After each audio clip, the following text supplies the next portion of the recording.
Жоал Карлош изпълни. Сега шанс за Велизар Димитров.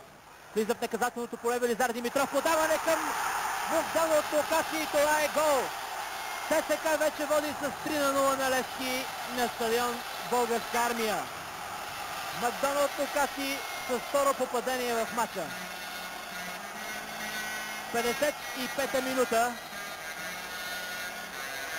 ЦСКА Левски 3-0 в дербито от 10-тия кръг на Висшата лига.